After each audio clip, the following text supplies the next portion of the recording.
өзүн тааныштырыш үчүн бул ааламды жараткан. Бул ааламда ошо жаралгандардын арасынан эң шарапаттуусу, эң ыззаттуусу инсан, ашрафул махлукат. Ошол инсан үчүн Алла ушул ааламды жаратты. Халакту дуния ли ажликум дейт. Дүниөнү силер үчүн жараттым дейт. Ва халактукум ли ажли, ал эми силерди өзүм үчүн жараттым дейт Алла. Бул аба, суу, жер, от, асман, күн, ай, булардын бардыгы инсандын кажети, зарылчылыгы, инсандын рахаты. Ошон үчүн Алла Таалам жаратты. А инсанды ким үчүн жаратты десе, Алла Таалам айтат, мен өзүм үчүн жараттым. Мындайча айтканда, мени таанып, мен берген буйруктарды аткарып, мен тыйган нерселерден тыйылып жашасын деп Алла Таалам мынакей инсанды өзү үчүн жараткандын максаты ушул. Адам атабызды жаратып, оо энебизди жаратып, бейиште шайтандын азгыруусу менен кандайдыр болду, дүйнөгө түштү. Биринчи инсан, биринчи эркек, биринчи аял. Адам ва Хава. Алла Таалам буйрук берди. Факулна биту минха жамиа. Силер баарыңар жерге түшкүлө. Бул жактан түшүп кеткиле. Фа имма яатияннакум минни худан фаман табиа худая фала хауфун алейхим ва лахум яхзанун. Эми силерге менин тарабымдан жолдомо келет. Ким ошо жолдомону ээрчисе, артынан түшсө, ал дүйнөдө коркунучта болбойт. Ага кайгы жалатчылыкта болбойт. Жараткан Алла Таала. А башка Кур'ани Каримде куд ушундай эле келет. Кола бито минха жамиан. Силер экөөңөр, бала чакаңар баарыңар түшкүлө эми. Баадукум ли баадын аду, кээ-бириңерге душман болуп. Адамдын душманы адам. Фа имма яатияннакум минни худан, эми силерге менин тарабымдан жолдомо келет, жашоонун жолдомосу. Фа маниттаба худая, ким ошо менин жашоом жолдомомдун артына түшө турган болсо, фала ядиллу, ал адашпайт бу дүйнөдө. Вала яшка, бактысыз болбойт ахиретте. Демек тугандар, мынал жерде Алла Тааланын тарабынан жашоонун жолдомосу келет. Китептер аркылуу, жана аны түшүндүрүп бере турган пайгамбарлар аркылуу, ушул Алла Тааланын тарабынан берилген жашоонун жолдомосу. Ким ошо жолдон чыкпай жашаса, 4 нерсени убада берип атат. Коркунуч, буга дүйнө ахиретте коркунуч болбойт. Кыжалат, кайгы болбойт. Адашпайт, бактысыз болбойт. Эң акыркы ошо жолдомону пайгамбарыбыз Мухаммад алейхиссалам алып келди. Кур'анда алып келди. Кур'ани Карим акыркы Алла Тааланын жолдомосу. Пайгамбарыбыз Мухаммад саллаллаху алейхи ва саллям акыркы Алла Тааланын пайгамбары. Алланын тарабынан толук жашоонун жолдомосун алып келген. Мынакей туугандар. Эми ошо пайгамбарыбыздын чакырыгына лаббай деп, пайгамбарыбыздын чакырыгынын аркасынан акыл эсибизди, бардык сезимдерибизди, мал дүйнө, жан дүйнөбүздүн бардыгын ошого тапшырып жашасак, мына 4 нерсени Алла убада берип атат. Коркунуч деген буга болбойт. Кабырда дагы, өлүмдөн дагы, ахиретте дагы, дүйнөдө да эч кандай коркунуч жок буга. Кайгы, кыжалатчылык болбойт, эмнени жоготтум дегендей. Ошондой эле бу адашпайт. Шайтан буну азгыра албайт. Өзүнө эриште албайт. Жана бул бактысыз болбойт. Бүткүл дүйнө биригип, буну бактысыз кыла албайт. Алла Тааланын уадасы тугандар. Ошон үчүн акыркы жолдомо Кур'ани Карим. Акыркы жолдомо бул.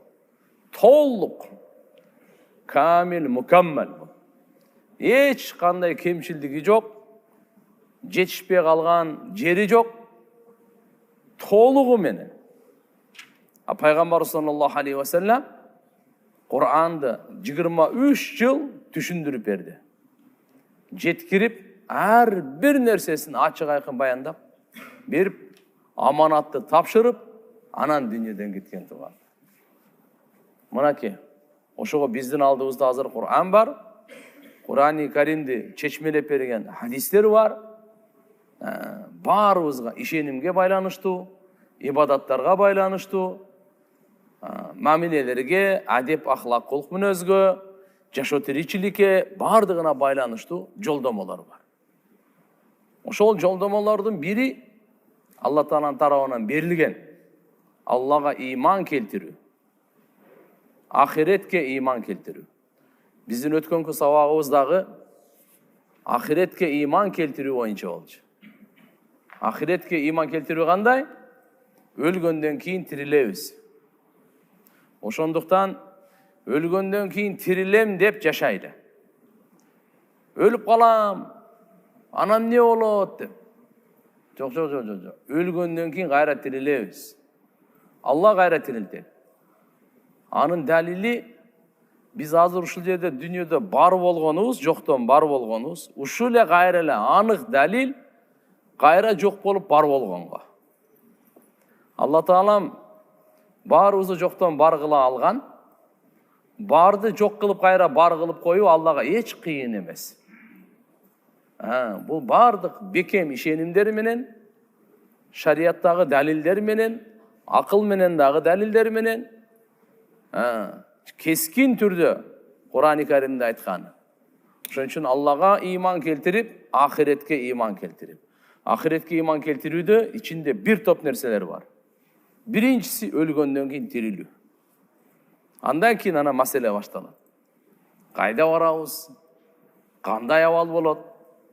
Кимдерди көрөбүз, кимди көрбөйбүз? Кылган амалдарыбыздын эсеп китеби кандай болот? Тараза кандай болот? Жараткан Алла Тааланын алдында туруу канча күн болот? Кандай болот? Анын бардыгы кийин ал. Ошон үчүн ахиретке иман келтирүү. Адам баласы ахиретке иман келтирет. Ахиретке иман келтирет. Демек, Алла кабар берип атат. Пайгамбарыбыз айтып берип атат бизге. Не деп? Алла тазиру вазирату визра ухра. Эч бир жан башка жандын жүгүн көтөрбөйт деп атат.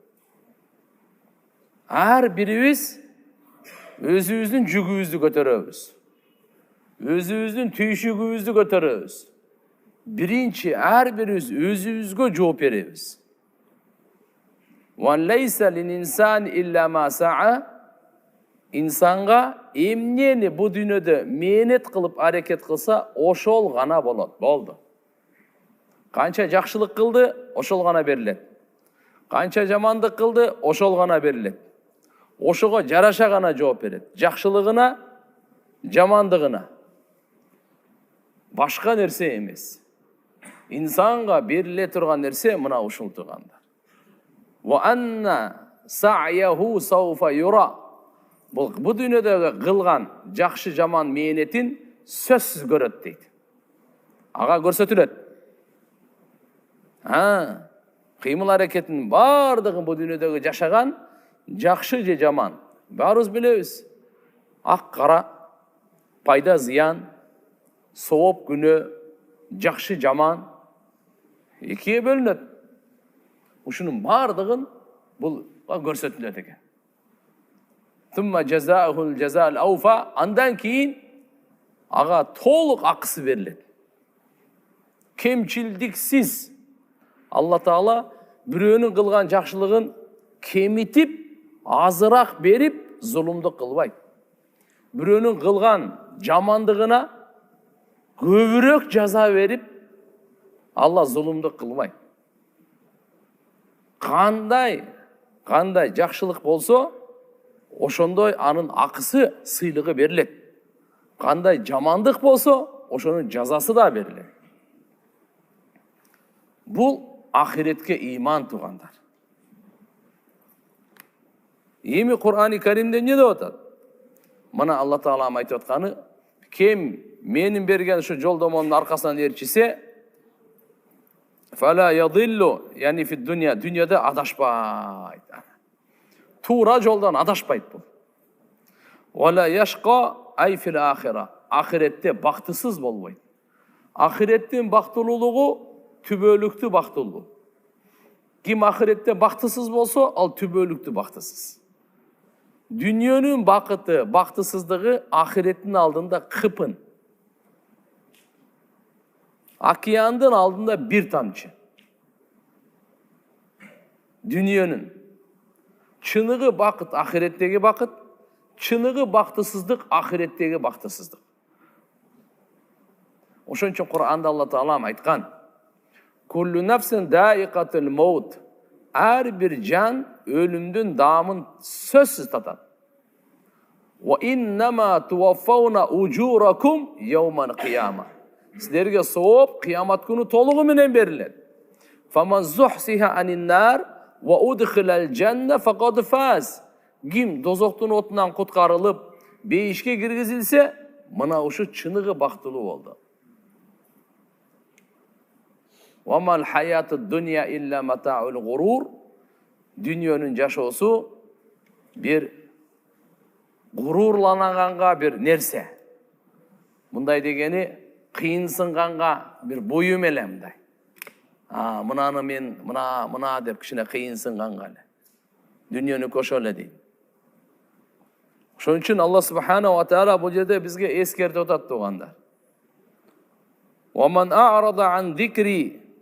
Ким менин зикиримден жүз үйүрсө, яни тадкири, ва хади ва баяни, менин жолдомомдон, менин баяндамамдан, менин эскертүүмдөн ким жүз үйүрсө дейт Алла Таала. Фа инна лаху маишатан донка. Ага тар жашоо берилет.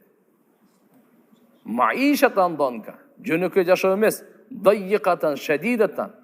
Жүрөгү кысылган, тар болгон, корккон, чочулаган, кыжалатчылык. Бай болсо да ушундай болот мунукучу. Ким мени Алла Таала айтып атат, караңгыла. Ким менин эскертүүмдөн жүз үйрө турган болсо, менин берген жолдомомдон жүз үйрүп баш тарта турган болсо, анда угуп алсын дейт. Фа инна лаху маишатан донка. Ага кысылган жашоо берилет. Дүйнөсү канча болуп кетпесин, кандай деген мансапка жетпесин, ага кысылган жашоо берилет. Яни мааниси мындай экен. Жамандык менен курчалган, кайгы менен курчалган, кысымдуулук менен курчалган. Далика фит дунья, бул дүйнөдө берилген ага Алла Тааланын тарабынан берилген мынакей бактысыздыктын башы. Ва нахшуруху яуман кыямати а'ма. Жана биз аны кыямат күнү сокур кылып тирилтебиз дейт. Алла Таала айтып атат, биз аны кыямат күнү сокур кылып тирилтип алып келебиз дейт махшар майданга. Бул дүйнөдө Алла Тааланын неаматына бул тебеледи. Жараткан Алланын кудуретине назар салбады, неаматтарына назар салбады. Алла түшүргөн китебине, Куранга, Алла жиберген акыркы пайгамбары Мухаммад алейхиссаламга бул ошодон жүз үйүрдүбү, эми өзүнөн көрсүн деп атат. Бул дүйнөдө ага тар жашоо, кайгы менен курчалган, күнөө менен, жамандык менен курчалган. Ахиретте ва нахшуруху яуман кыямати а'ма, кыямат күнү биз аны көр кылып тирилтебиз дейт. Ал бейиш көрө албай калат экен да. Бейиш көрө албай калат экен. Алла. Бейишке эми кирбегенден кийин Алланы каяктан көрсүн эми? Бардык жакшылыктан бул көзү көр болот. Сокур кылып тирилтебиз. Сумма рададнаху асфала сафилин. Биз кийин аны дозоктун эң түбүнө жеткиребиз дейт ошо. ушунчалык акыл берсе, мени бул айван эмес го бул. Пайгамбар жиберип атса, китеп түшүрүп атса, эскертүүлөрдү берип атса, кээде кырсыктарды берип дагы сабак албаса, не болсун эми ал? Каяка барат эле? Сумма рададнаху асфала сафилин. Биз аны эми дозоктун эми түбүнө буна жеткиребиз. Мындайча айтканда фа анзална алейхи шариа. Биз ага шарият түшүрдүк эле. Шарият деген эмне туугандар? Шарият деген Алла жакшы көргөн жашоонун жолун шарият деп коет. Не деп коет экен? Алла жакшы көргөн жолду айтат. Тарика махмуда. Ошону шарият деп коет. Ва байянна лаху ма юдурруху ва ма янфауху ала алсинати русул алейхиссалату вассалам. Биз ага шарият түшүрдүк, жана ага ачык айкын баяндадык эле дейт.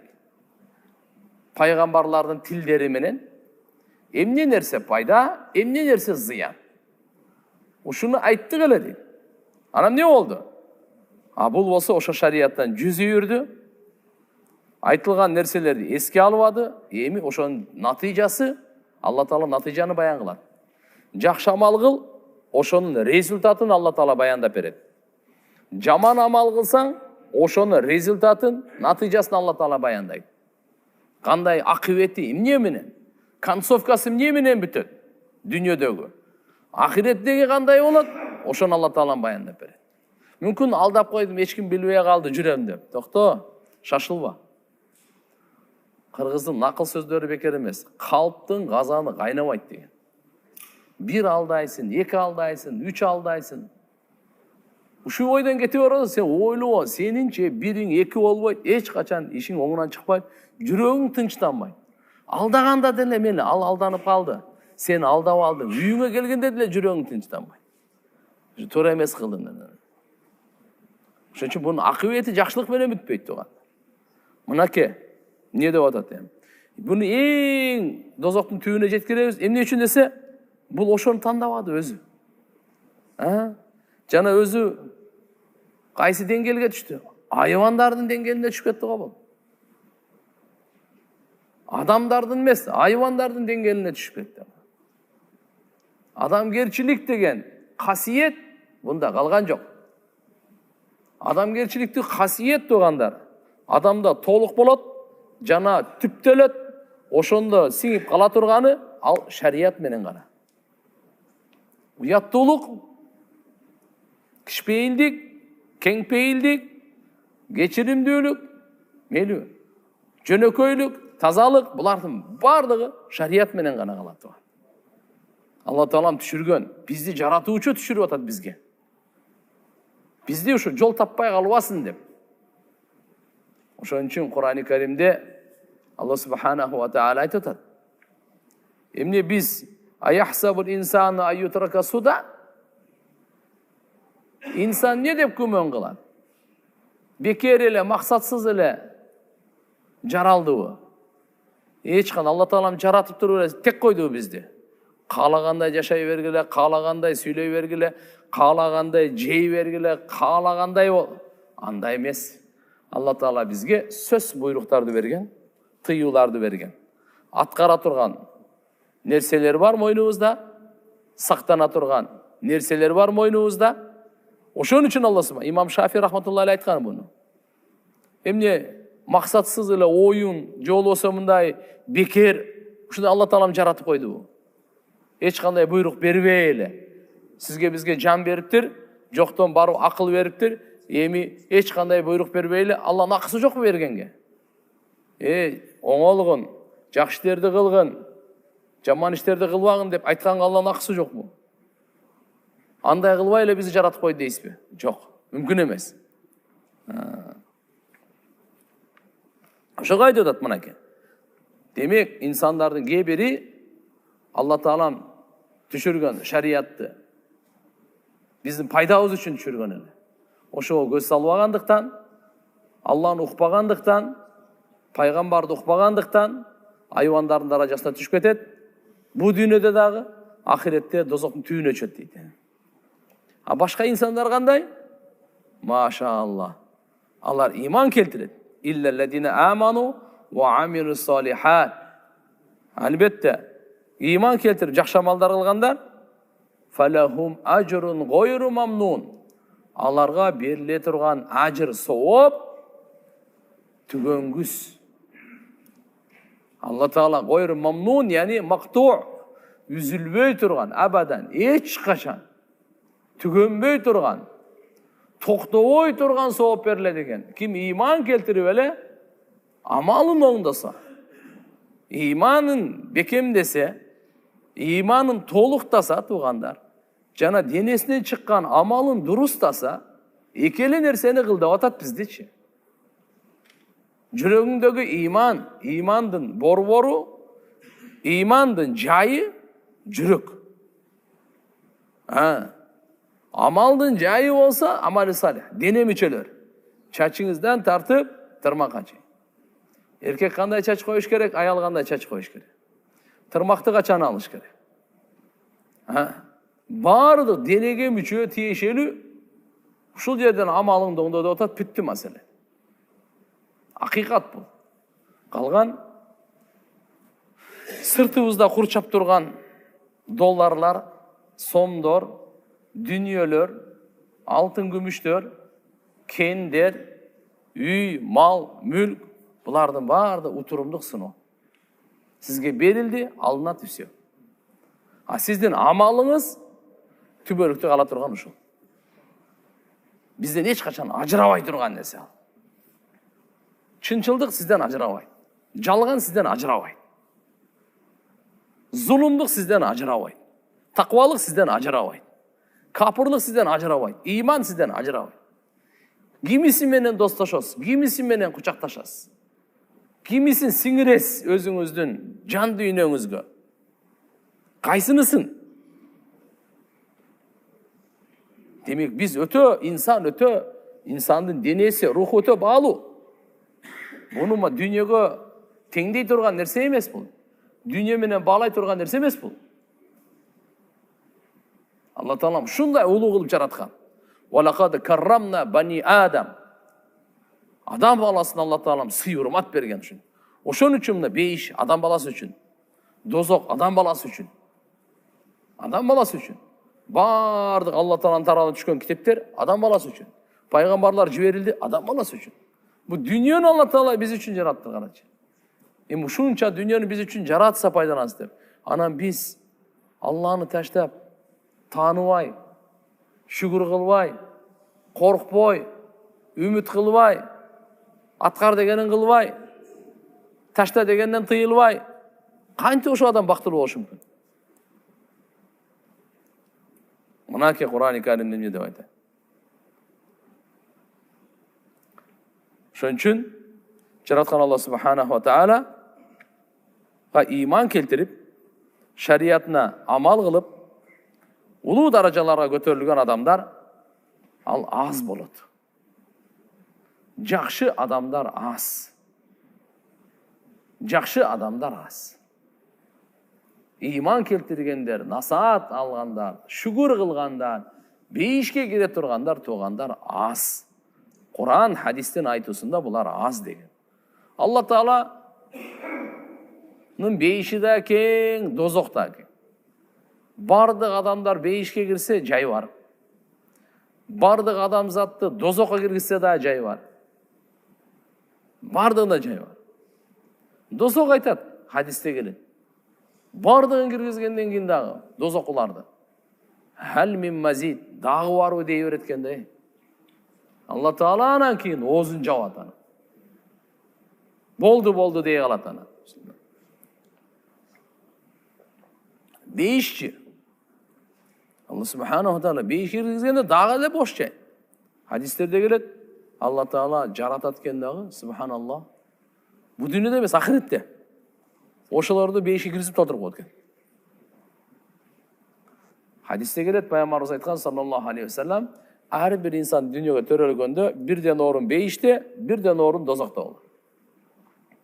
Менде, сизде, ар бирибизде бейиштен да ордубуз бар, дозоктон да ордубуз бар. Мына 6 миллиардга жакын капырдын дагы бейиштен орду бар. Дозоктон да орду бар. Эми дүйнөгө келгенден кийин Алланын жолдомосун, акыркы китебин, акыркы пайгамбарын ыйман келтирип артынан жүрсө, бейиштеги ордун алат. Дозокто ордун таштайт.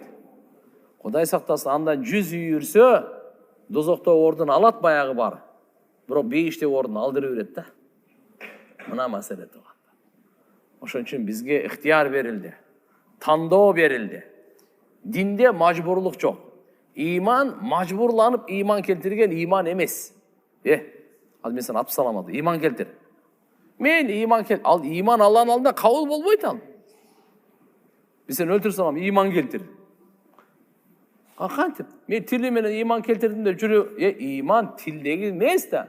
Ал жүрөктөгү нерсени айтат. Ошон үчүн ла икраха фид-дин. Динде мажбурлоо деген нерсе жок. Мажбурлоп динге алып келе жок. Ыктыяр, тандоо. Алла субханаху ва таала тандоо берген. Ва хадайнаху надждайн. Карап тур кандай Алла тааланын боорукер. Пайгамбарды жиберип, Куранды жиберип, эми тандоону берип койду мына. Сенин да бир нерсе болсун да. Эчтекени жибербей, эчтекени түшүрбөй туруп тандоо бергенде дагы адилеттүүлүк эле. Эми Алланын боору келди, айкөлдүүлүгүн караңыз. Пайгамбар дагы жиберди, китеп дагы түшүрдү. Тандоо берип атат. Кандай бизге жеңилдикке бизди чакырып атат, карачы. Болбосо жаратып туруп, ва хадайнаху надждайн, эки жолду биз инсанга көрсөтүп койгонбуз. Эки ашуу бар. Кааласаң бейиштен ашып өт, бейиштин жолу менен. Кааласаң дозоктун жолу менен. Шайтандын чакырыгына угасыңбы же пайгамбардын чакырыгына угасыңбы? Мына кетип. Ошон үчүн Алла Таала берди аз иллалладина аману ва амилу солихат фалахум ажрун гайру мамнун. Бирок бардыгы эле дозоктун түбүнө түшө бербейт. Иман келтирип, амалын оңдосо, амалын түшүндүк, сүйлөгөн сөзүн оңдосун, тилин оңдосун, көз карашын оңдосун. Уккан сөздөрдө кулагын оңдосун, алкымды оңдосун, оюн оңдосун, ниетин оңдоп, буту колун оңдоп, бардык жерде. Ошондойлорго амали салих дейт. Алла Таалам түгөнбөс сооп берип бар дейт аларга. Бүтпөс, түгөнбөс, өчпөс, жок болбос. Алла Таалам сооп берет экен. Сооп, элестетип көрүң. Бүтпөйт да. Алла айтып атса, ким аны бүтүрө алат? Любой сан бүтөт. Триллиард, бирлиард, неге барсаң бар бүтөт. Бирок Алла Тааланын бере турган сообу бүтпөйт.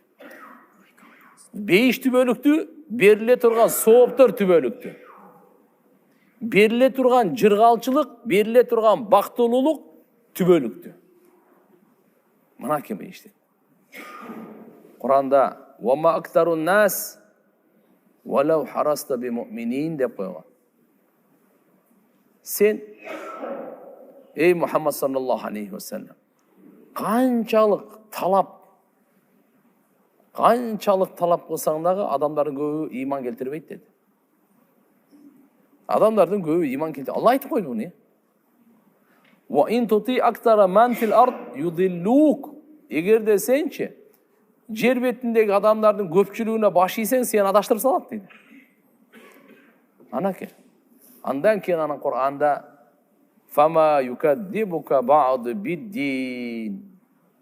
Кайсы нерсе сени жалганга чыгарттырды? Ушунчалык Алла субхана ва таала далилдерди алып келип көрсөтүп, ачык айкын алып келгенден кийин биддин деген берде мааниси акысы бериле турган. Дин дегендин эки мааниси бар. Дин деген мынакей ислам динди карманган дин, шарияттагы терминология менен. А негизги буну сөздүктөгү мааниси дин деген жаза. Жаза кандай? Жаза деген жакшы иш кылсаңыз, сыйлык менен Алла Таала урматтайт, сыйлайт, берет да. Жаман иш кылса, анын дагы акысын берет. Аны жаза менен жазала. Арабтарда жаза деп эки сөзгө тең айтыла берет. Бизде көбүнчө жазалаганды жаман кылмыштуулукка жазаланат. Демек Алла субханаху ва таала дин дегенде мааниси акысын берүү. Жакшылыктын акысын Алла таала сыйлык менен берет, сооп менен берет. Жамандыктын акысын Алла таала жаза менен берет, жазалап. Ушу экөөнү тең. Ушу акысы берилип аткандын аты дин. Дин деген сөз ушул. Себеп ошону мына жерде азыр айтып атканы фаяума иди юваффихимуллаху динахумул хак. Ян жазахум. Кыямат күнү Алла таала алардын динин, мындайча айтканда, алардын акысын толугу менен берет деди мына. Бул бир. Малики яуми дин деп Куранда окуп атабыз го, Фатиха сүрөдө бир күндө 32 жолу. Ошо Малики яуми дин деген Малик деген бадыша, яум деген күн, дин деген акысы. Акысы бериле турган күндүн бадышасы. Котормос ушундай. Акысы бериле турган ар бир жакшы сөздүн, амалдын акысы бериле турган күндүн бадышасы.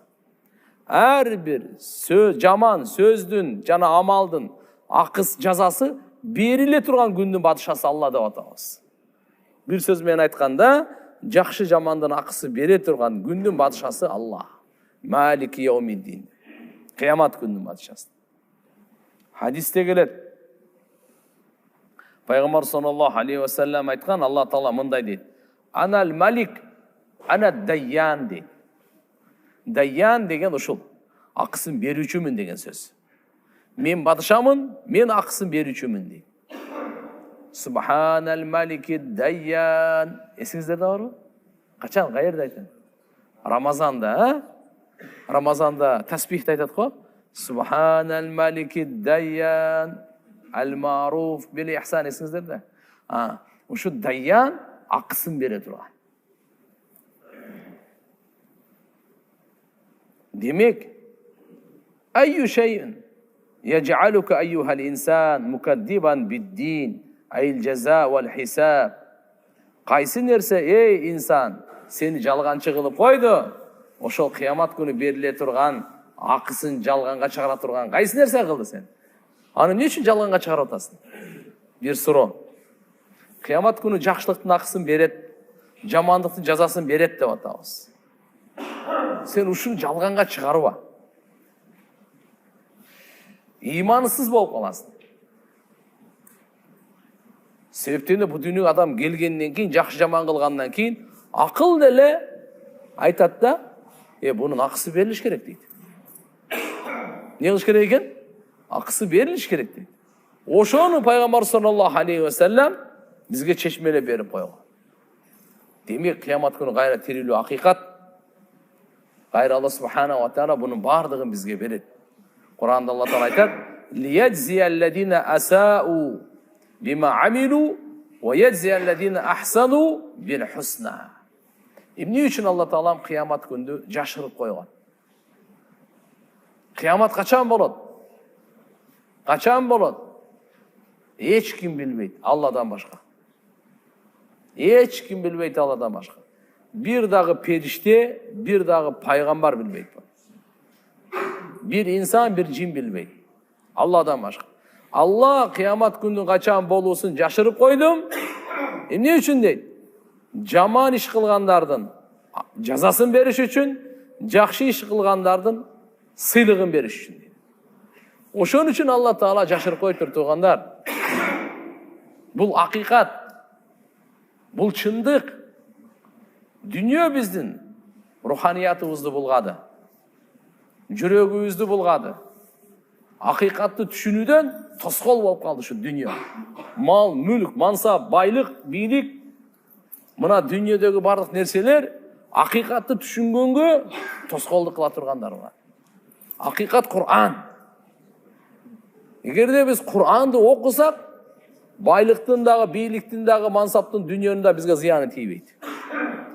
Кур'андын жолдомосун кармансак, булардын бардыгы биздин жакшылыгыбызга иштейт. Кур'андан жүзү үрсөк, жамандыгыбызга иштейт. Жамандыгыбызга иштейт. Бул акыйкат нерсе. Адам өкүнүп калат, өкүнгөнү кеч болуп калат. Мейли. Канча 300 жыл жашайсызбы? 200 жыл жашайсызбы? же 100 жыл жашайсызбы? Адам канча кутурушу мүмкүн?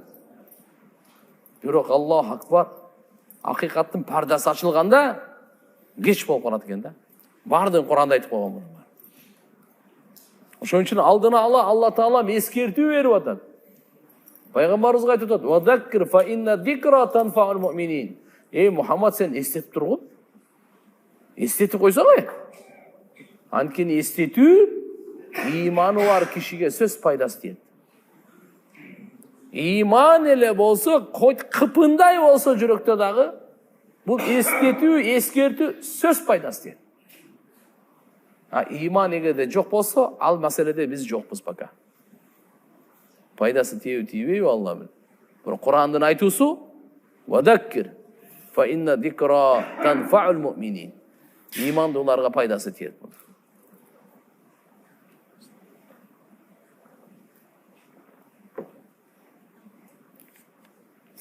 Allah Kur'an-ı Kerim'de айтат: "Afa hasibtum annama khalaqnakum abasa wa annakum ilayna la turja'un? Fata'ala Allahul malikul haq. La ilaha illa huwa rabbul arshil karim." Sizler emне деп күмөн кыласыңар? Ey адамдар. Алла Таала айтып атат: "Ey адамдар, силер эмне деп ойлойсуңар? Биз силерди бекер эле жараттыкпы?" Я. Эмне деп ойлойсуңар? Силер биздин алдыбызга кайтып келбейсиңер? Кара. Эки суроону Алла Таалам кандай коюп атат бизге? Эмне деп, сен оюң кандай, сен күмөнүң кандай? Биз сени эмне максатсыз эле жараттык? Bir тамчы судан, атанын белинен чыккан судан, ушундай сага бардык мүчөлөрдү бекер эле бердикпи дейт. Ушунчалык bir тамчы судан этап менен алып барып, канга айлантып, этке айлантып, сөөктөрдү, муундарды курап, тургузуп, бардык нервтериңердин баарын иштетип, клеткалардын бардыгы, жүрөктөрдү соктуртуп, кандарды айлантырып, бардык нерселерди ушун силер эмне деп ойлойсуңар? Ушуну бардыгын биз бекер эле кылдыкпы дейт Алла. Абас деген сөз ушундай. Пайдасыз, максатсыз, абас дейт. Ушу максатсыз эле ушуну кылып койдук деп ойлоп атасыңарбы силер? Карачы, Алла бизге кандай суроону таштап, акыйкатты бизге ачып атат. Кичине аркага кайтсаң, туулган күнүңө кайтсаң, туулган күндө ар жерде вечеринка кылып кыйкыра бербей. Чындап эле туулган күнүң барго, ошону ойлосоң, бу дүйнөгө эненин ичинен чыккан күндү ойлосоң, сен кандай эле? Эненин ичинен кантип чыктың, эсиңде барбы?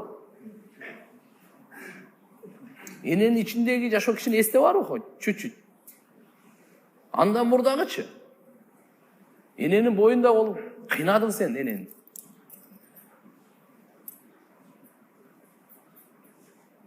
Толготу өзүнчө, төрөсү өзүнчө. Ага чейин токсикозасын айтпай эле кой. Ага чейин ойлоп көрсөң де Алла Таала эмне дейт? Ушунун бардыгын, ушу bir тамчы судан ушунча нерсенин бардыгын сага белек кылып, сонун кылып, кооз кылып, керемет кылып сага тартуулап берип, бүгүн тургузуп койсок, көрө турган, уга турган кылып койсок, сен эми ойлоп атасың ушунун бардыгын бекер кылдык деп. Алла Таала бекер жаратып, бекер мындай кылгандан таза зат. Бекер жаратпайт Алла Таала, пайдасыз жаратпайт Алла Таала. Ма халакта хада батила. Алла максатсыз жаратпайт. Алла Таала ушуну айтып атат анан. Bir тамчыдан жаратып, инсанды ушунда керемет кылды дагы. Не кылып койду эми? Мына. Эми силерге биз тараптан силердин пайдаңар үчүн, силердин оңолууңар, силердин бактылууңар үчүн биз силерге жолдомо беребиз.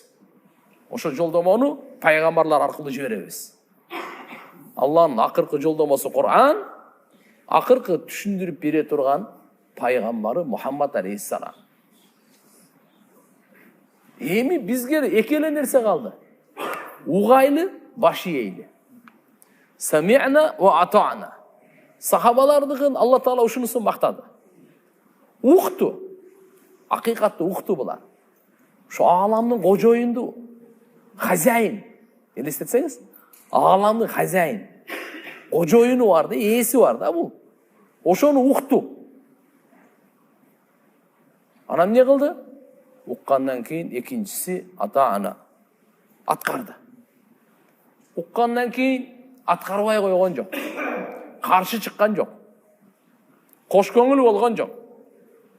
Атқарышты. Нәпсіге қаршы шығышты. Шайтанға қаршы шығышты. Жаратқан Алла бұларды көтерді.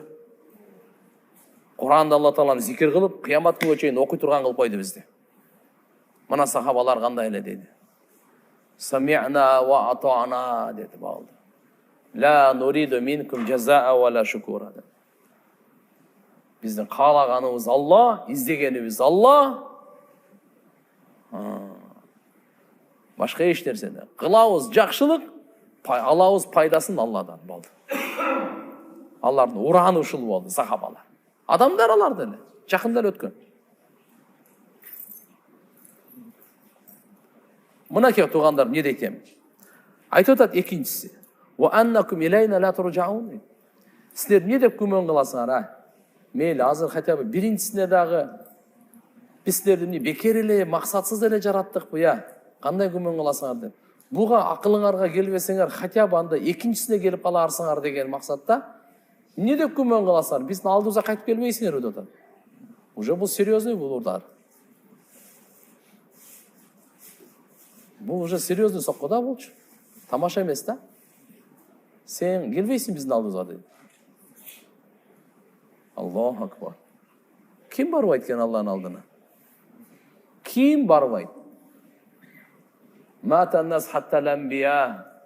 Адамдар дүниеден өтіп, пайғамбарлардан бетер өтіп кетті. Алланың артына сен біз кім? Пайғамбарымыз Мұхаммад алейхиссалам адам заттың мырзасы дүниеменен қошташты. Иннака маййтун ва иннахум майитун. Ей Мұхаммад, сен әлбетте қошташасың дүниеменен. Алар да кетеді, сен де кетесің. Бізге кеме? Ошынша Алла Тағала айтады. Ва аннакум ла илайна ла туржаун. Сілер біздің алдымызға қайтып келбейсіңдер өздері. Ушу екіншісі бізде кішкене ойға отады. Алланың алдына барады екенбіз, даярданып барайлы. Алланың алдына барады екенбіз, Алланың кітебін оқып, ұғып, емне деп атады. Бізде не талап қылып атады? Бізге не? Бізден нен Алла Тағала қалап атады? Анықтабастан барып қалсақ өлдік тияқтанда. Құран бізге жеткен. Ва иннама алейкал балаг ва алейнал хисаб. Ей Мұхаммад саллаллаху алейхи ва саллям, сенің мойныңдағы іш бар ғой, жеткіру ғана. Құранды жеткіріп қой, бүтті. Есеп кітеп алу біздің мойнымызда. Құранға есеп кітеп алу біздің мойнымызда. Не дейтем Алла Тағала? Фата'ала Аллахул маликул хақ. Алла Тағала, бадыша, ақиқат, Та'ала, барлық айыптан таза зат Алла Тағала. Жоғары, ұлы, биік. Ла илаха иллаху. Андан башқа сыйынғанға лайықты зат жоқ. Роббул аршил карим. Алла субханаху ва та'ала аршил карим, сыйлы арштың робы. Кереметті арштың робы Алла Тағала. Арш деп қойып тұрғанда. Трон дейді орыстар. Арш Алланың ең қоз, ең чоң мақлуғы. Алла Тағаланың жеті жер, жеті асмандан чоң. Жеті жер, жеті асман, курси, мурси бірігіп тұрып, арштың алдында вообще қыпын. Арш, дағы бұлардың барын беріп, Алланың алдында қыпындан да қыпын. Кішінекейлік жағына көз салсаң, аяғы жоқ. Алланың ұлылығы, чоңдығы жағына көз сала тұрған болса, чегі жоқ, аяғы жоқ. Allah'ın kudreti, ilimi, Allahu akbar. Keng. Ne de oydatатыны мына жерде? Угуп туруңуз мени. Allah subhanahu wa ta'ala bu жерден бизге эскертүү берип атат. Эй, пенделерим, шарият түшүрүп атам. Ошол шариятта силердин оңолуңар бар. Жана силерге жакшылык дүйнөдө, ахиретте бактылыгыңарга жолдомо бар. Жана силерге эскертүүлөр бар. Бузукулуктан, дүйнө ахиретке бактысыздыктан. Kur'an, Karim, şeriatımız, uğu alınız. Kur'an'da ne var diye айтышы мүмкүн. İçinde mi dedim? Düşünmedim degenler var, tova kıldım. Kur'an-ı Kerim'in içinde sizdin, bizdin oğulluğumuz var. Neyimiz var ekene? Bardık adamzattın, insanlardın, cinlerin oğullusu var. Hem ne var aytayım? Kur'an'da ne var eken?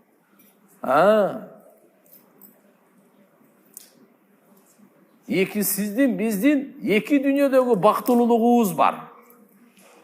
Bir. İkincisi, Kuday saktasın. Eskertүүлөрүбүз var. Kur'an'da Allah Teala eskertүү bergen da. Emneden eskertүү berip atat? Emneden Allah Teala korkutup atat? Buzukuluktan. Buzukuluktan, kan tөгүүдөн, kılmıştуулуктан, günölөрдөн, aramdıktan, baktısızlıktan Kur'an-ı Kerim'de eskertүүлөр var. Mına Kur'an'da ne var deseniz. Ушундай маанини өзүнө камтып алган акыйкаты менен, далилдери менен кереметти Кур'ан менен дос болойлу. Ахиретке болгон иманыбыз бекемделет, Аллага болгон сүйүүбүз күчөйөт. Аллага болгон шүгүрүбүз күчөйөт. Адам баласы күнөөдөн арылып, күнөөдөн качканга, күнөөнү таштаганга, хотя бы азайтканга пикир туулат сөз. Kur'an окуган адам буга чейин эмне болгонуна ой жүргүзөт, эмне болооруна да ой жүргүзөт. Kur'an окубаган адам, туугандар угуп алыңыз, ал акыр алдын ой жүргүзбөй калат. Мына эле дүйнө көрүнүп эле, ушул экен. Ошон үчүн Kur'an пайгамбарыбызга түшкөн, пайгамбар саллаллаху алейхи ва саллям мына нерселердин бардыгын айтып койгон. Бул дагы болсо жин менен инсанды кайрадан Алла Таала жаратканга шариаттын, Алла Тааланын шариятынын данышмандылыгы ушул. Эсептейт Алла Таала, амалдардын акысын берет жараткан Алла Таала. Ошон үчүн Кур'анда мындай деп койгон: "Инна илейна иябахум." Албетте бизге алардын кайтуулары. Сумма инна алейна хисабахум. Андан кийин биздин жоопкерчилигибизде алардын эсеп китеп алуу. Эки нерсени. Пенделерди мен жараттым, кой бердим. Сыноо дүйнөгө.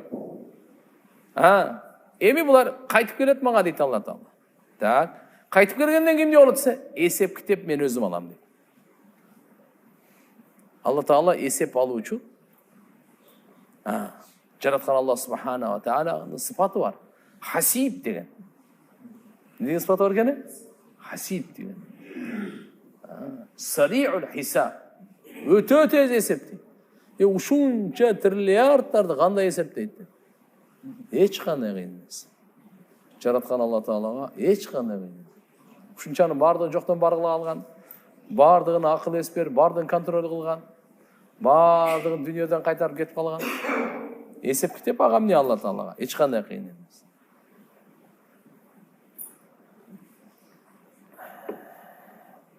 La ilahe illallah. Albatta, zalim менен адилеттүү эч качан тең болбойт. Жакшы менен жаман, оңолгон менен бузулган, бейиштик менен дозоктук, билимдүү менен билимсиз, ак менен кара, көр менен, сокур менен, көзү бар адам тең болбогондой. Булар тең мүмкүн эмес. Ам naj'alul ladina amanu wa amilus solihat kal mufsidin fil ard am naj'alul muttaqina kal fujjar. Allah Taala дейт, эмне иман келтирип жакшы амал кылгандарды жер бетинде бузукулук кылгандарга теңеп коебузбу? Ошондой кылып коебузбу? Жок. Же такваларды, фасык, фажырларды? Калла. Мүмкүн эмес.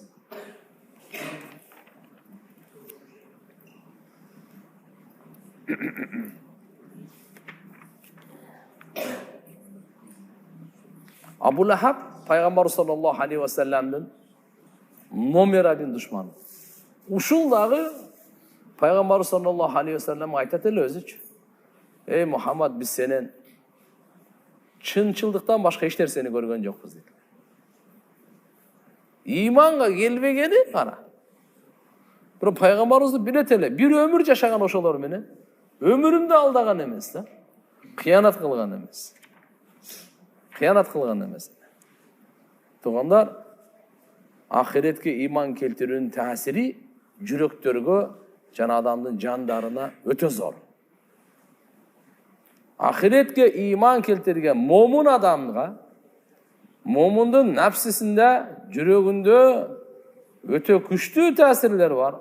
Акылында, балки мындай деп айтсак болот, бардык сезим органында. Анткени кайсы адам ахирет бар экенине ишенсе, ал сөздөрүндө, иштеринде эртеге жооп берем деген абалда жашайт да. Мынаны караңыз. Макулбу?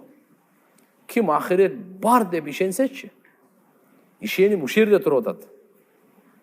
Ал адам уже ар бир сөзүмө жооп берем, ар бир кылган ишиме жооп берем деген сезим менен жашайт экен да. Мынакей таасири кандай?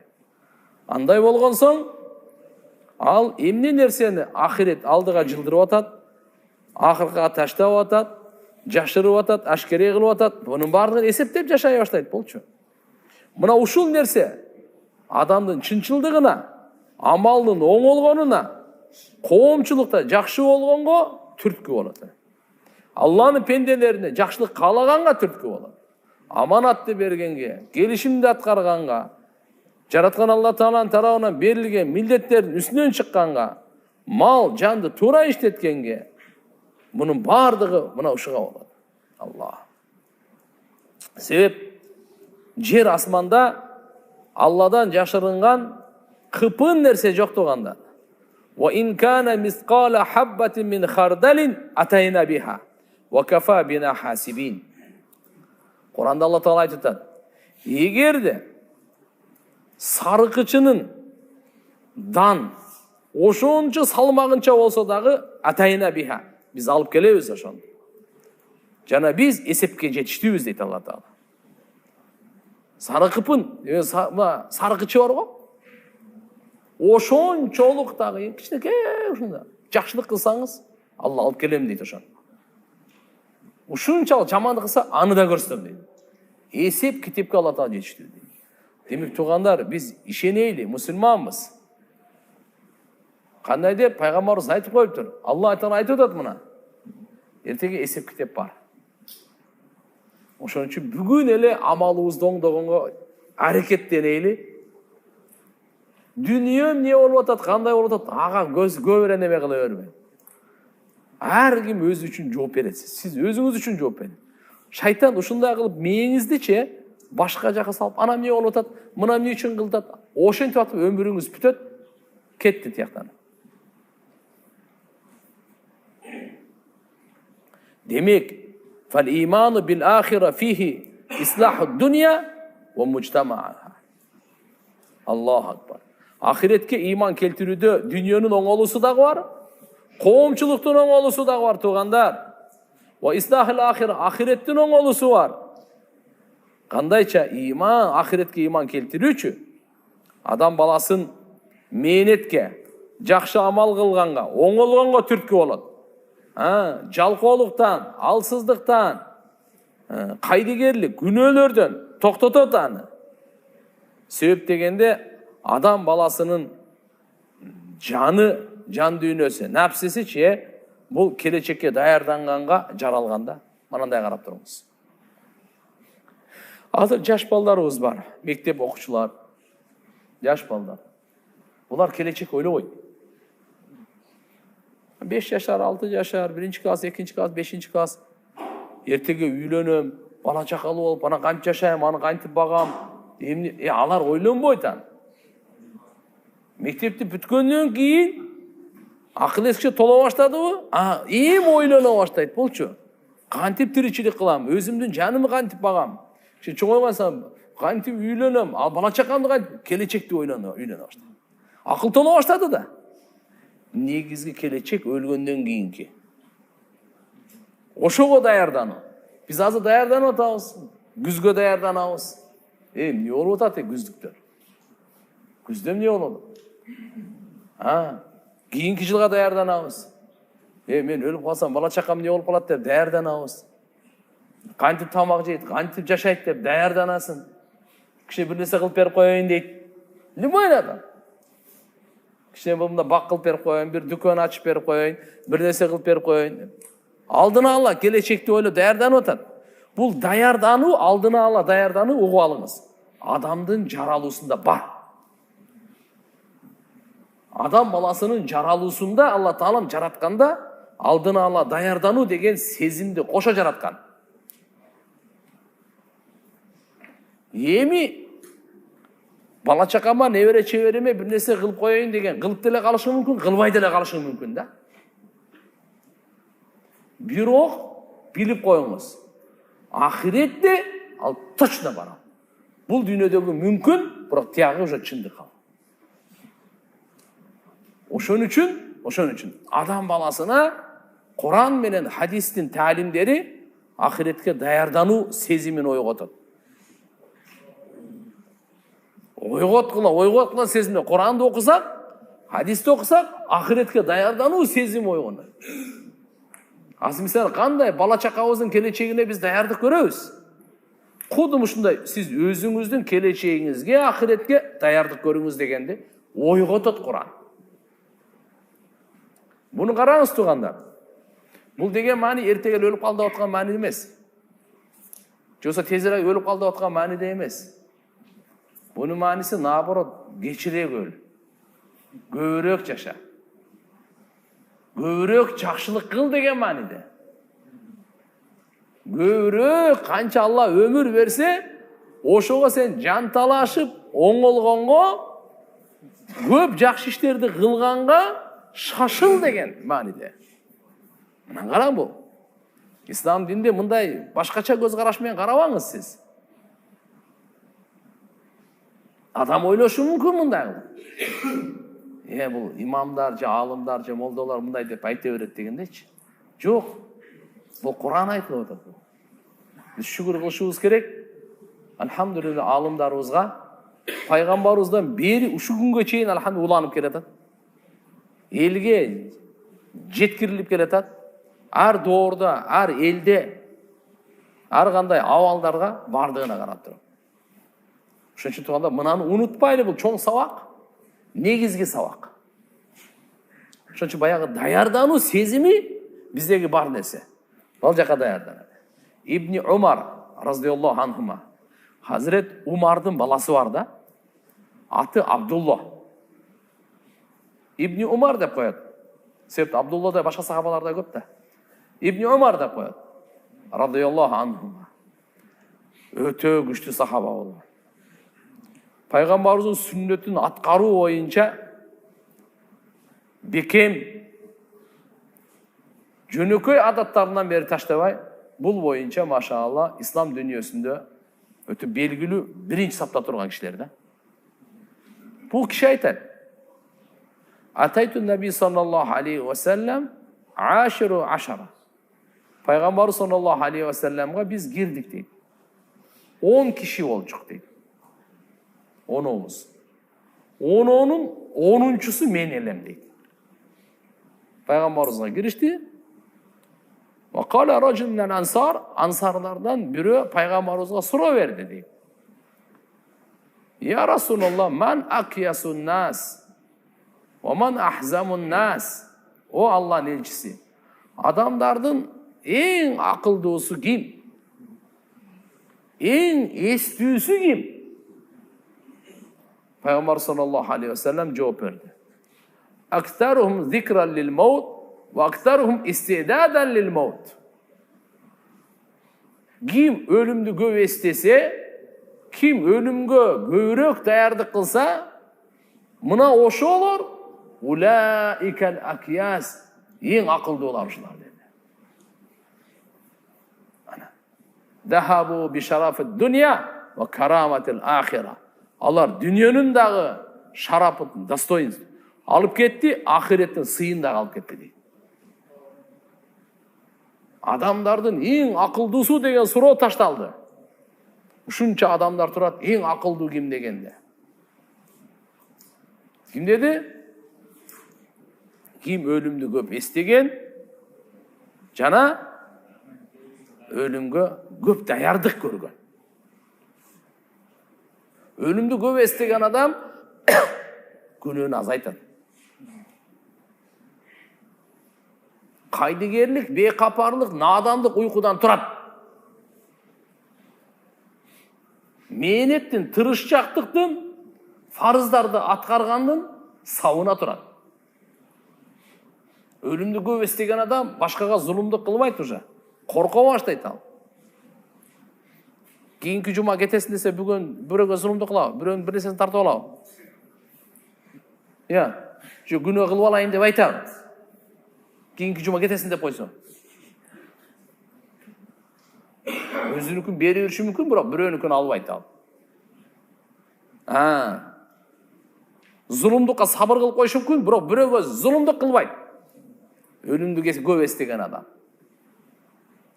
Дайыма айтып жүрөбүз, өлүмдү көп эстеген адамга өлүм тез келбейт.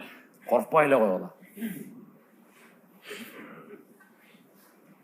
Эрте келбейт да. Өлүмдү көп эстеген адамга өлүм убактысынан эрте эле келип алып, андай жок. Кечигип дагы келбейт, эрте дагы келбейт. Өлүм кечигип дагы келбейт, эрте дагы келбейт. Адашып дагы келип албайт.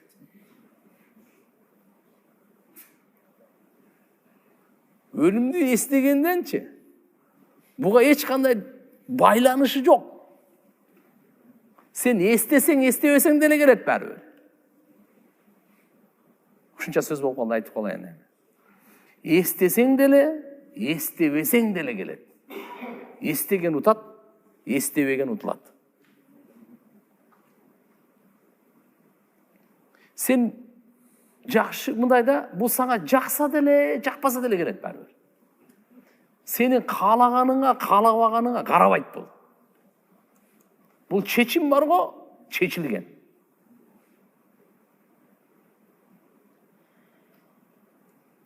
Бул жөндөчү качан өлүп калам деп ойлоно берген кереги жок ан. Алла канча өмүр берсе, ошону точно жашайсың.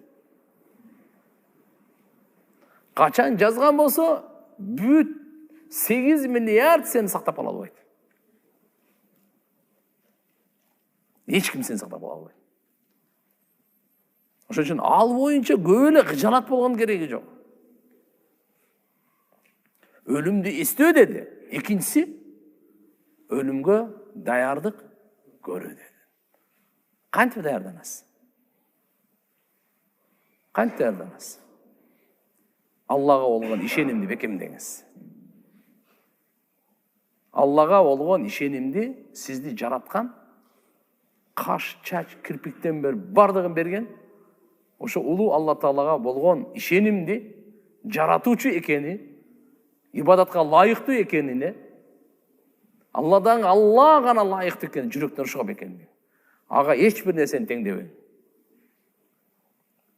Аны бар, бир, жалгыз, бардык айыптан таза жаралганга совсем окшош эмес. Амалыңызды оңдоңуз. Мүнөзүңүздү чырайлуу кылыңыз. Ихластан кемчилдик кетирбеңиз. Риякөрлүккө, кожо көрсүнгө, эки жүздүүлүккө жок. Калыс Алланын ыраазычылыгы үчүн. Ушул нерсе, алхамдулилла, жүрөктү таза тутканга, дене мүчөлөрдү таза тутканга, ушу менен биз даярданабыз. Бирөөнүн акысын жебей даярданабыз. Бирөөнүн акысына кирбей даярданабыз. Куран менен дос болуп, тилибизде дайыма зикир, жүрөгүбүздө дайыма шүгүр, пайгамбар сүннөтүнөн аткарып, күнөөлөрдөн сактанып, өзүбүздү алып качабыз күнөөдөн. Качыш керек, кадимкидей качыш керек күнөөдөн. Эгерде бизде бар болсо, аны жашоодон жок кылыш керек. Бизден кетириш керек. Мына ушинтип даярдык болот. Ибн Умар разияллаху анху ушул сөздү айткан мына. Табаранидин риваятында келет. Улуу сөз айтты. Пайгамбарыбыз бир сөз менен айтып койду го. Акстарухум зикран лил маут ва актархум истидадан лил маут. Бул жөнөкөй инсандын сөзү эмес бул. Адамзаттын эң акылдуусунун сөзү. Адамзаттын эң акылдуусу Мухаммадур Расулулла.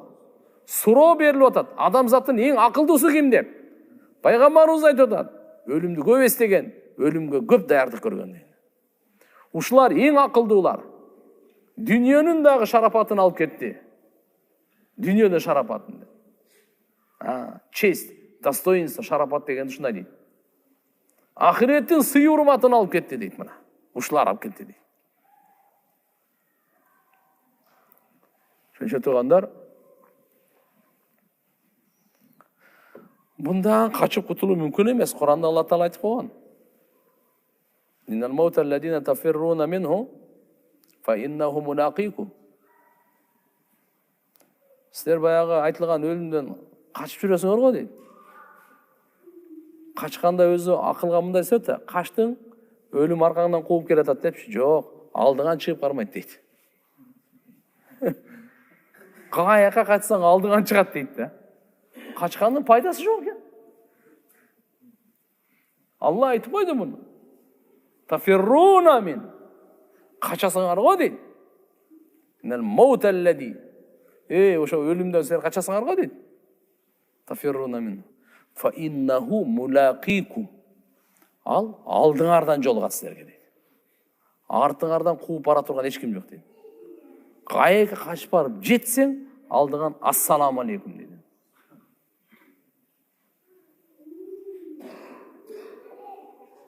Асманга чыгып кетсең дагы, Алла ушун жаратып койгон да. Ушунча анан көрөк, өлүм менен жашоону Алла жаратып коюптур, ырыскын Алла Таала берип коюптур. Бөттү. Бул жактан оңолгонго Куран берди бер. Түшүнөйүн десең пайгамбарыбызды жиберди. Оңой маселе кылды да аракет. Демек, алдына ала даярдануу. Куранда Алла субханаху ва таала мындай дейт. Ya eyyuhellezine amenuttaqullah vel tanzur nefsum ma qaddamat ligad.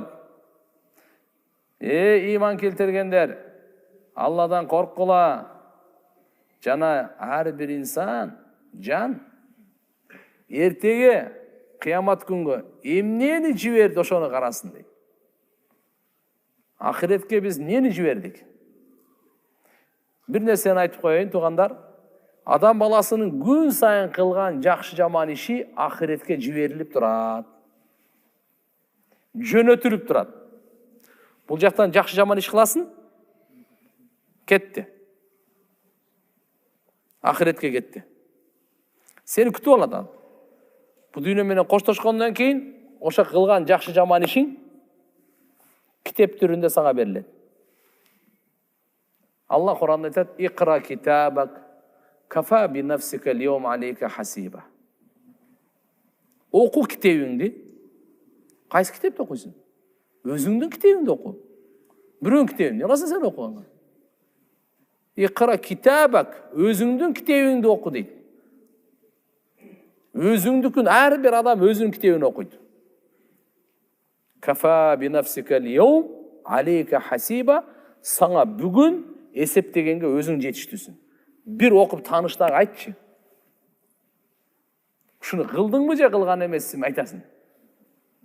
Ушуну гадыл ахира, эртеңки күн, акыйкат. Алла Таала субханаху ва таала Кур'анда айтат: Вальтандар нафсум ма каддамат лигад. Эмне жиберди ахиретке, ушуну карасын дейт. Жакшылык жиберип аткан болсо, нур үстүнө нур. Эгерде ахиретине күн сайын бу дүйнөдө туруп алып, жамандыкты жиберип аткан болсо, зулумдукту, жалганды, арамкорлукту, уятсыздыкты, адилетсиздикти, райымсыздыкты жиберип аткан болсо, күтүп аласың аны. Бул мага тиешелүү, сизге тиешелүү. Ар бирибизге тиешелүү. Өтө эле шулуң болуп кетпейли. Алладан качпай карасын. Жер ошонуку, асман ошонуку.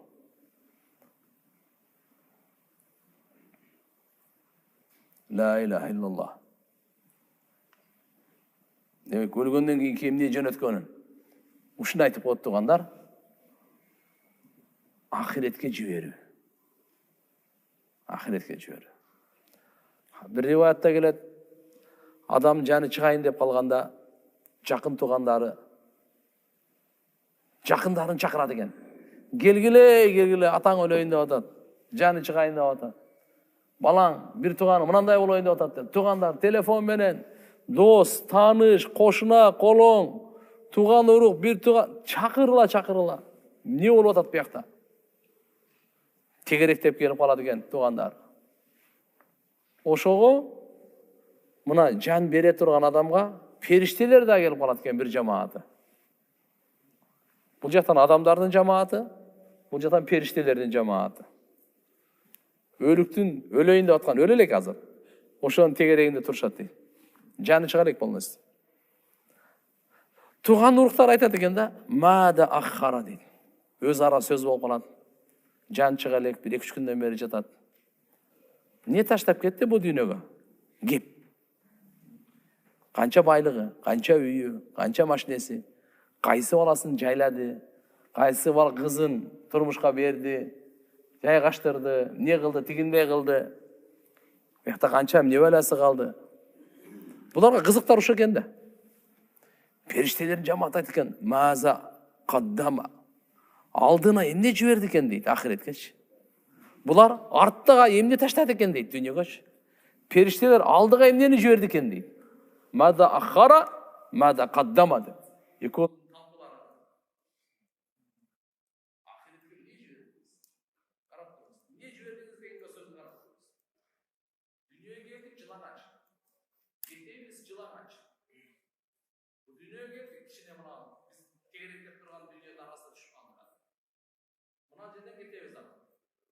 эчтеке алып кетпейбиз. Ушул жерден ахиретке эмне жибердиңиз сиз? Аяка акча жөнөтө албайсыздар. СМС кыласызбы тияка? Жейин банк бар аякта. Мына буякты жөнөттүңүз. Буяк эмне жөнөттүңүз аякта? Амал жөнөтөсүз, башка эчтеке жөнөтө албайсыз. Денеңизден чыккан амал ушул кетет. Бир адилеттүү сөз айтсаңыз, ушу кетти. Бир зулумдук сөздүн чечим чыгарсаңыз, кетти ушул. Ушулардын баардыгы кылган амалдар күнүмдүгү, күнүмсүз кетип турат. Бир күндө 2 жолу отправка болот. 2 жолу. Багымдатта, макулбу? Экинчиси асырда.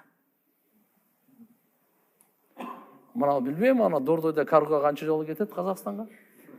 Бирок мына жактагы 2 жолу кетет.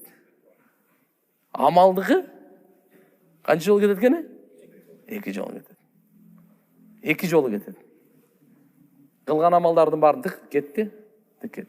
Анан бир жумада бир жолу дагы общий планы кетет. Баардыгы кетет. Анан годовой дегени дагы бар. Бир жылда бир жолу кете турганы бар, топтолуп.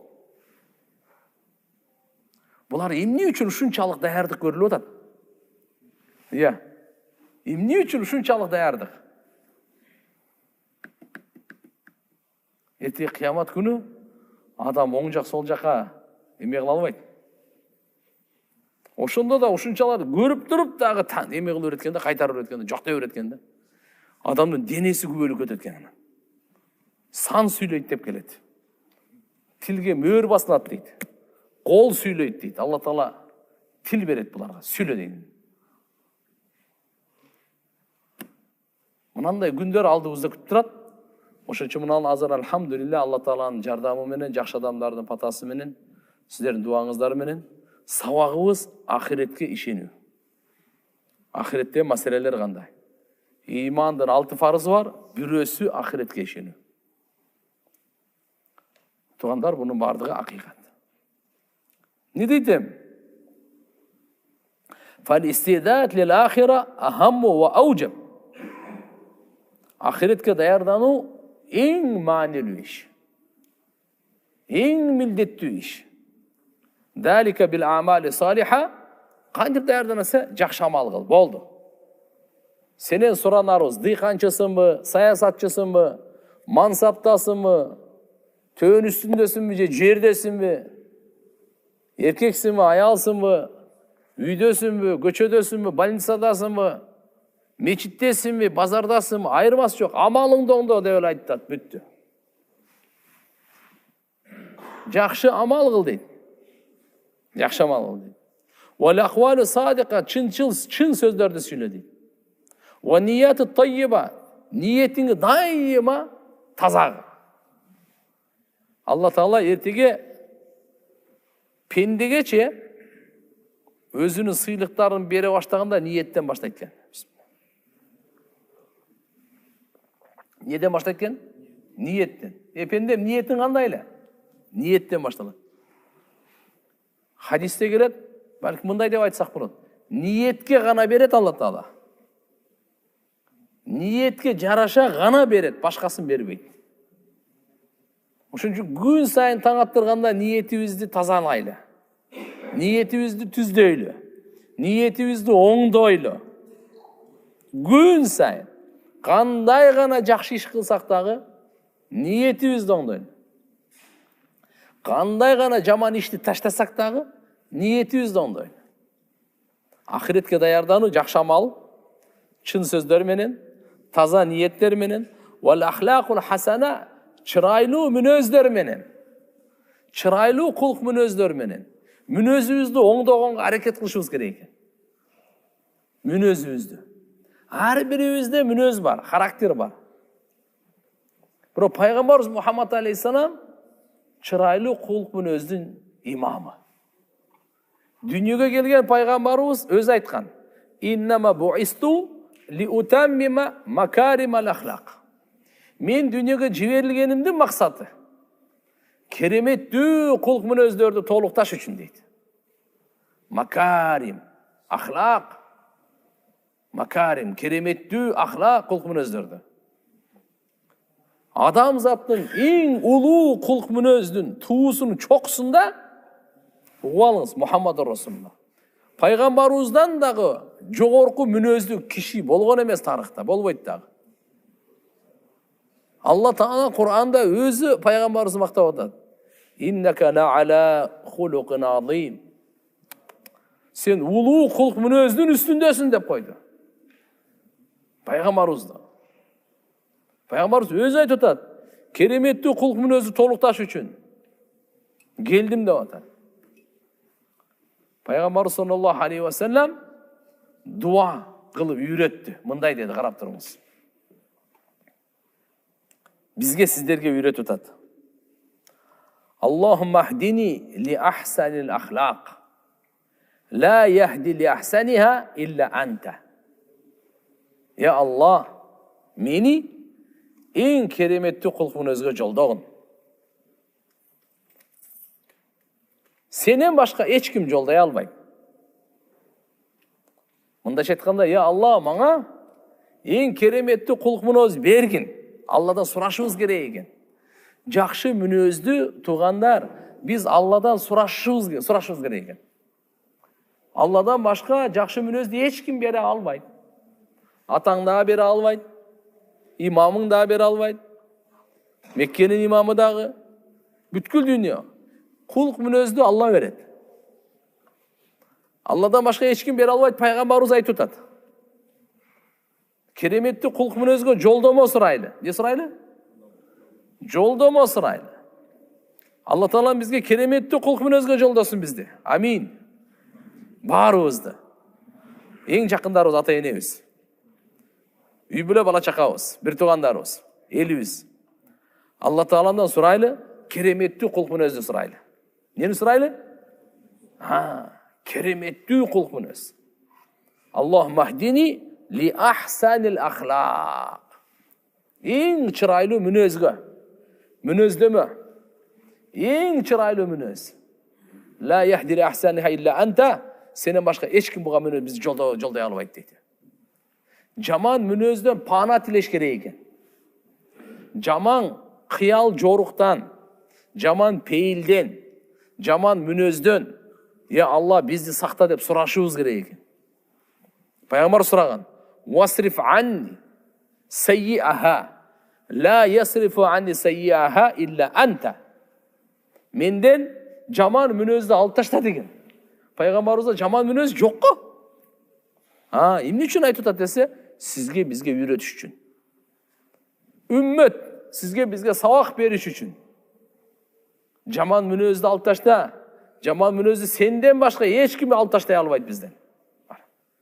Сизден менен жаман мүнөздү, жаман пейилди Алладан башка эч ким ала албайт. Кимдин жаман мүнөзүн көрсөңүз, аны сиз ала албайсыз. Эстетип, эскертүү берип койушуңуз мүмкүн. Аны Алла алат. Мына хадисте пайгамбарыбыз дуа менен үммөткө жолдомо берип атат. Жашасаңар жакшы кулк мүнөз менен жашагыла. Мамиле кылсаңар жакшы кулк мүнөз менен мамиле кылгыла. Үй бүлө бала чака менен жашасаңар жакшы кулк мүнөз менен жашагыла. Чөйрөдөгү, коомчулуктагы турмушуңарды жакшы кулк мүнөз менен өткөргүлө. Пайгамбарыбыз өзү айткан: Хойрукум ли ахли. Силердин эң жакшыңарды айтайынбы? Үй бүлө бала чакаңарга жакшыңар. Акмалу муъминина имана. Мусулмандар, имандуулардын эң иманы толуктар кимсе? Ахсанухум хулукан. Кимдин кулк мүнөзү чырайлуу болсо, ошонун иманы толук деген. Кимдин мүнөзү жакшы болсо, кулк мүнөзү жакшы болсо, иманы толук деп атат. Кулк мүнөз, сабырдуулук бул кулк мүнөз. Батырлык, берешендүүлүк бул кулк мүнөз. Адилеттүүлүк бул кулк мүнөз. Кечиримдүүлүк, тазалык бул кулк мүнөз. Кишпейилдик бул кулк мүнөз. Жөнөкөй эмес туугандар. Мына ошон үчүн айтып атат, ахиретке даярдануу эмне менен экен? Мына кулк мүнөз. Сабагыбыздын башынан аягына чейин айтып атабыз. Ахиретке даярдануу. Жакшы амалдар менен, чын, туура сөздөр менен, таза ниеттер менен, кереметтүү кулк мүнөздөр менен ахиретке даярдануу. Ва ихлас лиллахи таала фи залик. Ушул бардык айтылган нерселерде калыс Алланын ыраазычылыгын ниет кылайлы, максат кылайлы, ушунун аты ихлас дейт. Эмне үчүн жакшы мүнөз менен мүнөздүү болуп атасыз? Элге жагайын деппи?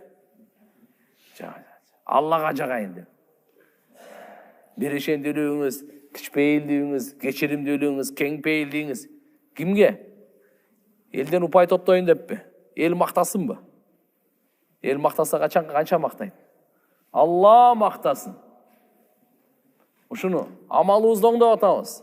Куран окуп атабыз, зикир кылып атабыз, дуа кылып атабыз, садака берип атабыз, зекет берип атабыз, орозо кармап атабыз, ажылыкка барып атабыз, умра кылып атабыз, илим алып атабыз, даватка чыгып атабыз, мечитке келип атабыз, дарат алып атабыз. Базарда өзүбүздү жакшы алып жүрүп атабыз, эч кимди алдабай атабыз. Ким үчүн? Эл мактасынбы? Адамдар мактасынбы? Ушулар бизди даңаз аласынбы? Же жылдыз болуш үчүнбү? Бир тараптан Алла үчүн, Алланын ыраазы үчүн.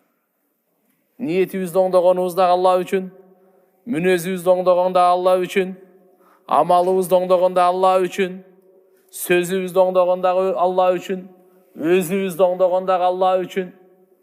Ушундай болсо, мына ахиретке даярдануу дейт. Ушунун аты ахиретке даярдануу. Вакыт болду. Азанбы? Азан болуп калдыбы? Meyli. Assalamu alaikum ustaz. Dostavkada kuryer bolup иштегендерге электрондук сигарет заказ берип калса, аны жеткирип берсек, бизге акчабыз адалбы? Адал, бирок макру болуп калат да. Мүмкүн болсо будан деле сактанган жакшы да. Менде бир маселе ustaz. Байкеме бир тууган байкеме участкомдун жарымын берген. $21,000. Акчасын 3 бөлүп бермек. Биринчиси 13,000 берген, экинчисин 5,000 бермек. Убактысынан 2 ай өтүп кетти. Берсеңер жакшы болот эле деп сурасам, азыр бергидей шарт жок деп, кредит алып берем деп, банктан алып берип атат. Ошого мен себепчи болуп калдымбы? Же участокту бөлөккө сатып, акчасын кайтарсам, убада туугандык мамиле не болот? Квартирада турушат. Алланы нааразы кылып албаймынбы? Кичине кое турсаңыз болмо, кредит алдырбай элечи. Кредит алгандан кийин анда төлөш керек, анын проценти бар. Процентинге кантип төлөйт, Кудай билет, бирок кредит алып ошо процентке алганы өзү арамдагы кыйналып калат. Ошого сиз да себепчи болуп каласыз. Тем более бир тууганыңыз экен, $13,000 берген болсо, кичине сабыр кылып турсаңыз, Кудай кааласа, калганын деле берет. Чогуу иштешип, жардамдашып, бир тууган болгондон кийин. Же болсо такыр мүмкүнчүлүк болбой атса, участканы башкага сатып деле жакшынакай маселени чечсе болот. Кредит албай элечи. Анан бир мүмкүнчүлүк болгондо жер аларсыңар. Бирок мына процентке акча алгандан этияттанган жакшы. Бунун бүгүн пайдасы болгон менен эртеге түндөсү уйку жок, күндүзү көчөдө жок болуп каласың да. Дагы бир суроом. Тойлордо дос балдар эттин баасына бычып акча чогултабыз. Мен бир өзбек устаздын ушул тууралуу айтканын көрүп калдым. Акчанын баркы кетип, эт кымбаттаган сайын акча кошулат дейби, ошол туура эмес, деди. Балдарга айттым, толук түшүндүрө алган жокмун. Каршыда чыгышты. Ошону шариятка кара чогултканы десем, шариятка карап чогултайлы десем, кандай кылсак болот, устаз? Билип туруп айтпасаң, Аллахка барганда эмне деп жооп берем? Мындай туугандар, акыркы күндө мынандай болуп калып атат да. Сиз биринчи бирөөгө кандайдыр сизден акча чыгып атканда, ошону чечип алыңыз да. Бул карызбы же жардамбы? Бирөөнүн жамандыгына барып калдыңыз, 5,000 сом алып бардыңыз. Ушул бергениңиз ошого как карыз катары берип атасызбы же жардам катарыбы? Бизде азыр кичине мындай ойлоп атканда, ушундай сезим пайда болуп атат. Ушу бир берген, бул мага кайтарып берет депчи. Анда бул карыз маселеси болот. А эгерде мен берем, мага кайтарып береби, бербейби, мен аны таануулап, же болсо капа болуп, андайым жок мен. Жүрөгүмдөн эле жардам катары берип койдум, бүттү. Ал мен күтпөйм, ал мени кайра кайтарып берет, мага да бир ушундай бир кажет болгон учурда депчи. Ошондой эле достор дагы, мисалы, чогултушуп, бирөөгө бир ушул умрага барып келсин деп коет экен, же машина алып алсын дейт экен. Азыркы баягы жаман сөз менен айтканда черный касса дегенди. Ошол өзү кандай, ошонун шарияттагы деңгээли кандай чечип алышыбыз керек. Эгерде карыз боло, ошо көбүнчө эми карыз, бул мага кайтарып берет деп атпайсыңбы? 5 айдан кийин мага кайтарып берет. Анда карыздын өкүмү болот бул. Же болсо 1 жылдан кийин кайтарып берет. Бул карыздын өкүмү болот. Жардам бул таптакыр бөлөк нерсе туган. Ошон үчүн сизден чыгып аткан акчаны биринчи сиз ниет кылыңыз, Алланын ыраазычылыгы үчүн, экинчи багытын дайындап алыңыз. Бунун багыты кандай? Карызбы же болбосо садакабы, жардамбы? Ошону ачык эле айтып коюңуз. Эчтеме, досум, мына сага мен карыз берип атам. 1 жылдан кийин, 2 жылдан кийин мага кайтарып бересиң деп элечи. Белек болсо белек, садака болсо садака, ачык эле айтыпчы. Ана мынандай азыркындай кылып жардам берип, анан инфляция болуп кетет. Ошон үчүн этке бычып коелу дегени бар, алтынга бычып коелу дегени бар. Жок, туугандар, андай эгерде карыз маселеси боло турган болсо, анда сиз башынан эле чечишип алышыңыз керек. Анда ушул баада мына азыр эт мынанча болуп атат, этке эле айтып коюңуз анда. Кийин мага эт бересиз деппи? Анда азыр эт бериңиз анда. Кандай болгон чакта дагы мына нерсени ортодо жакшы чечиш керек. Амин. Субханакаллахумма бихамдик нашаду ан ла илаха илля анта настагфирука ва натубу илейк.